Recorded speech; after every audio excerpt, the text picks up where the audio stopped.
मिल जाएगी मंजिल तू संघर्ष तो कर, झुक जाएगा आसमां तू छूने की कोशिश तो कर। ऐसे ही तमाम संघर्षों को पार करते हुए किसानों ने अपने आंदोलन में जीत हासिल कर ली है। पूरे देश में जगह जगह किसान आंदोलनरत थे 3 कृषि कानूनों को रद्द करने के लिए। आखिरकार केंद्र सरकार ने बड़ा ऐलान कर ही दिया। वो किसानों के संघर्ष के आगे झुक ही गई और ये ऐलान किया कि तीनों कृषि कानून वापस ले लिए जाएंगे।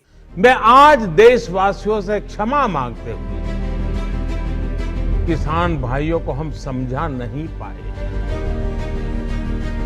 आज मैं आपको, पूरे देश को ये बताने आया हूं कि हमने 3 कृषि कानूनों को वापस लेने का, रिपील करने का निर्णय लिया है।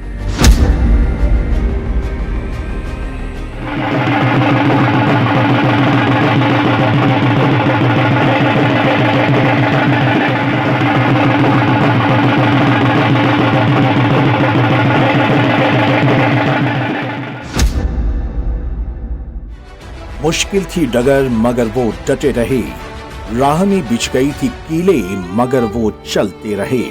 कभी तपती गर्मी में बदन अपना जलाया तो कभी कड़कड़ाती ठंड में घर छोड़कर सड़कों पर डेरा जमाया। अंत में हो गई जीत उस संघर्ष की आज। आखिरकार किसानों ने अपना लोहा मनवाया। किसान आंदोलन ने रचा इतिहास।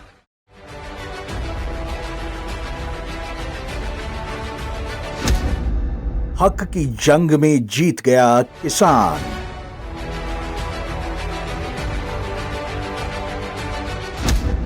झुक गई सरकार मगर राह नहीं थी आसान।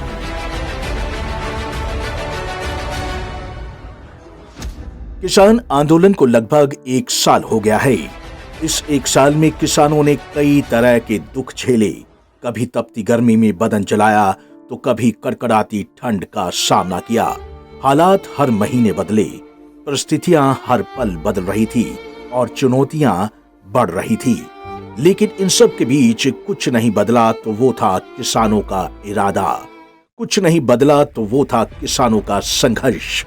देश का अन्नदाता रास्ते में आती बड़ी बड़ी चुनौतियों को पार कर गया और आज उसी संघर्ष और आत्मबल की जीत हुई और मोदी सरकार किसानों के सामने झुकने पर मजबूर हो गई। मैं आज देशवासियों से क्षमा मांगते हुए सच्चे मन से और पवित्र हृदय से कहना चाहता हूं कि शायद हमारी तपस्या में ही कोई कमी रही होगी, जिसके कारण दिए के प्रकाश जैसा सत्य कुछ किसान भाइयों को हम समझा नहीं पाए। आज गुरु नानक देव जी का पवित्र प्रकाश पर्व है। ये समय किसी को भी दोष देने का नहीं है। आज मैं आपको, पूरे देश को ये बताने आया हूं कि हमने 3 कृषि कानूनों को वापस लेने का, रिपील करने का निर्णय लिया है। इस महीने के अंत में शुरू होने जा रहे संसद सत्र में, इसी महीने में हम तीनों कृषि कानूनों को रिपील करने की संवैधानिक प्रक्रिया को पूरा कर देंगे। शुक्रवार को प्रधानमंत्री नरेंद्र मोदी ने सुबह सुबह देश के नाम संबोधन दिया, गुरु पर्व की बधाई दी और इसके साथ ही किसानों को तोहफा देते हुए कृषि कानूनों को वापस लेने का ऐलान कर दिया। इसके बाद से देश भर में मानो फिर से दीपावली मन रही थी। खुशी के तमाम रंग किसानों के चेहरे पर साफ झलक रहे थे। कहीं मिठाइयां बांटी जा रही थी तो कहीं गले लगकर खुशी का इजहार किया जा रहा था। ऐसा लग रहा था मानो लंबे समय से चल रही एक जंग पूरे देश ने जीत ली है।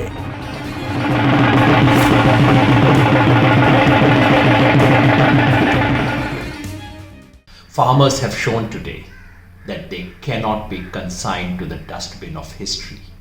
that they belong to the future of this country. They shall shape the future of this country. It is a defeat for arrogance.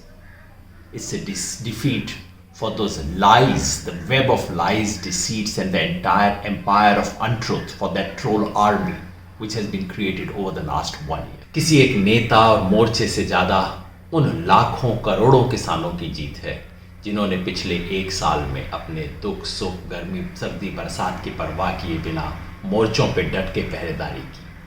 700 से अधिक उन शहीदों को श्रद्धांजलि है जिन्होंने अपनी जान इस आंदोलन के लिए लगाई। आज अहंकार का सर नीचा हुआ है। वो सरकार जो संविधान की बात नहीं सुनती थी, कानून की बात नहीं सुनती थी, इंसानियत को देखने को तैयार नहीं थी, किसान के दुख सुख को देखने को तैयार नहीं थी, अंततः उसे किसान के हिम्मत के आगे झुकना पड़ा। जी उन्हें शहीदियां करके जिता साडा पिछों इतिहास चलता आ रहा। जदों साडे एक कौम दे शहीदियां होंदियां तो साडी उदों जिੱਤ ਹੁੰਦੀ ਆ। ਹੁਣ तक ਤਾਂ ਹੀ गुरु ਸਾਹਿਬਾਂ याद रखा जाता भी उन्होंने टाइम ਤੇ शहीदियां होईਆਂ ਕੋਈ शहीदां 'ਚ बहुत पावर ਹੁੰਦੀ ਆ। शहीदियां होਣ ਦੇ ਕਾਰਨ ਹੀ ਅੱਜ ਅਸੀਂ ਜਿੱਤ ਹੋਏ ਆ। ਜਿੱਤ ਸਾਨੂੰ ਤਾਂ ਹੀ ਮਿਲੀ ਆ शहीदियां ਹੋਈਆਂ। ਅਸੀਂ ਸਦਾ ਉਹਨਾਂ ਸ਼ਹੀਦਾਂ ਨੂੰ ਯਾਦ ਰੱਖਾਂਗੇ। ਉਹਨਾਂ ਸ਼ਹੀਦਾਂ ਦੇ ਪੈਰਾਂ ਪਿੱਛੇ ਉਹਨਾਂ ਦੇ ਪਰਿਵਾਰਾਂ ਨੂੰ ਕਦੇ ਵੀ ਲੋੜ ਆ ਸਾਨੂੰ ਜਦੋਂ ਮਰਜ਼ੀ ਯਾਦ ਕਰ ਸਕਦੇ। ਉਹਨਾਂ ਸ਼ਹੀਦਾਂ ਦੇ ਪਰਿਵਾਰਾਂ ਪਿੱਛੇ ਸਾਰਾ ਕੁਝ ਅਸੀਂ ਖੜੇ ਆ ਨਾਲ।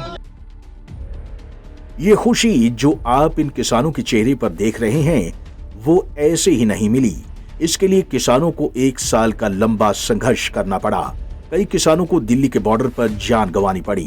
लाखों किसानों को साल भर अपने परिवार से दूर रहना पड़ा। पुलिस की लाठियां खानी पड़ी, ट्रॉली में रात गुजारनी पड़ी और भी बहुत कुछ करना पड़ा। किसानों की इस एक दिन खुशी को अगर आप महसूस करना चाहते हैं तो आपको किसानों के पिछले 1 साल के हर दर्द को महसूस करना पड़ेगा। उस तपती गर्मी को महसूस करना पड़ेगा जिसमें किसान सड़कों पर बैठकर अपने हक की लड़ाई लड़ रहे थे।